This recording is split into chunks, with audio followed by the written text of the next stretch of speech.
మామూలుగా గ్రామీణ ప్రాంతాల్లో పొలాల హద్దులు, సర్వే నెంబర్ల వివాదాలు ఎక్కువగా మనం చూస్తూ ఉంటాము. ఎందుకు వస్తాయంటారు అసలు అవి? ఆ! సర్వే నంబర్‌లంటే మన దగ్గర ఉన్నటువంటి విలేజెస్‌లో ఏదైతే ల్యాండ్స్ ఉన్నాయో, హ్మ్. అక్కడ హక్కు నిర్ణయించింది గత కొన్ని వందల సంవత్సరాల నుంచి కూడా సర్వే జరిగినప్పుడు హ్మ్. చిన్న చిన్న రాళ్ళు పెట్టుకుంటారు. మీరు చూసుంటారు. ఒక అవును. పొలానికి మధ్యన ఒక నంబర్ ఏస్తూ, ఆ నంబర్ ద్వారా ఈ సర్వే నంబర్ నుంచి ఈ సర్వే నంబర్ కొలతలని గొలుసు కొలతలనేవి ఉంటాయి. ఆ హ్మ్. రాళ్ళు హద్దులు ఒక భూమికి సంబంధించిన హద్దులుగా వాళ్ళు ఏర్పాటు చేసేవాళ్ళు.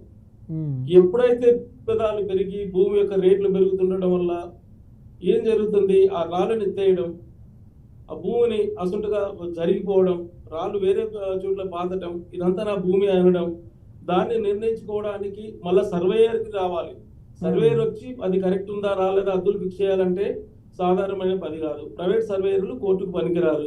హ్మ్. ప్రభుత్వ సర్వేయర్ తీసుకోవాలంటే మనం కన్సల్ట్ అధికారి దగ్గరికి వెళ్లి ఒక అప్లికేషన్ పెట్టుకొని, ఈ సర్వే సరిగ్గా లేదండి. ఆక్రమణ జరిగింది. మా హద్దులు మాకు ఫిక్స్ చేయండి అని చెప్పడానికి కొన్ని వందల మన నెలల సమయం పడుతుంది.